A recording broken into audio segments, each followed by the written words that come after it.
this constant distorting of research has been so... Well, you know, research is just part of the patriarchy. Appalling. I don't know whether you know about a woman called Jennifer McIntosh.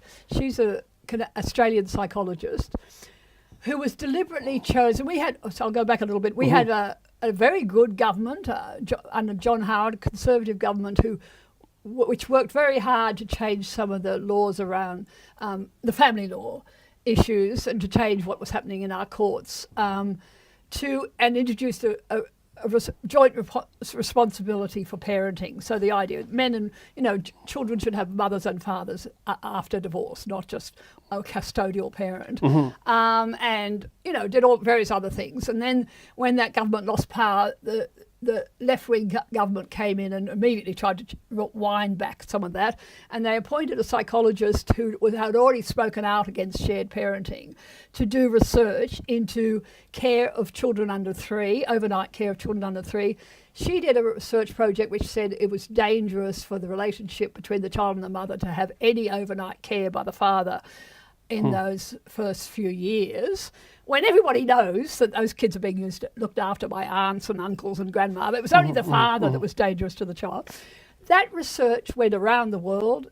Lawyers joke that if you go before court trying to get overnight care of a toddler and you lose, you've been Macintoshed.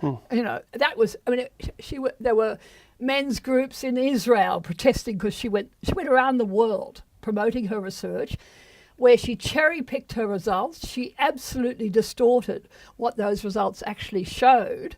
And Richard Warshak, who I'm sure you know, a famous expert on parental alienation and so on, he brought together 110 experts in child development, I think probably about 2 years ago, who looked at the Australian research, looked at looked at the multivariate analysis on doing proper analysis of what the research actually says, and concluded that research should never have been used to influence social policy.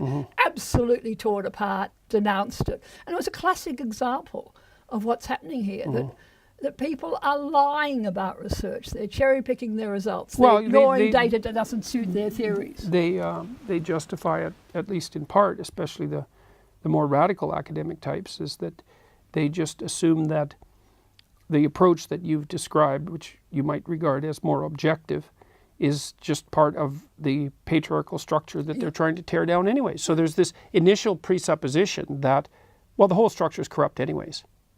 So we can have our corruption that pushes our point of view forward, or you can have your corruption that pushes your point of view forward. The whole idea of objective fact is up for grabs. And I don't mean in a trivial way. I mean fundamentally.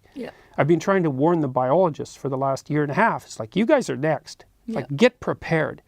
It's the gender front that it's coming first. Like in Canadian law now, because of Bill C-16, and provincial laws that are equivalent, this is now the law of the land. Biological sex, gender identity, gender expression, and sexual proclivity are independent phenomena. It's like, well, guess what?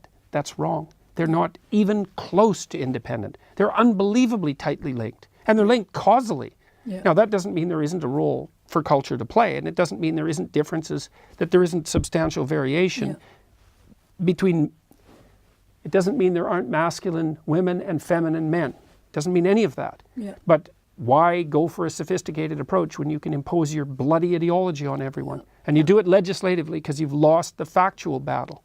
You know, when Steven Pinker published The Blank Slate 15 years ago, maybe more, I thought, geez, why bother? It's like, that's so bloody obvious. Everyone knows that human beings are not a blank slate. I read the book and I thought, we figured that out in like 1980. And Pinker was absolutely right to publish that book. He was much more in tune with the zeitgeist than me at that point. I thought everybody had already wised up to the fact that there are powerful biological determinants of proclivity, you know. No. The universities, man, they have sins on their conscience that they'll be paying, that everyone will be paying for decades.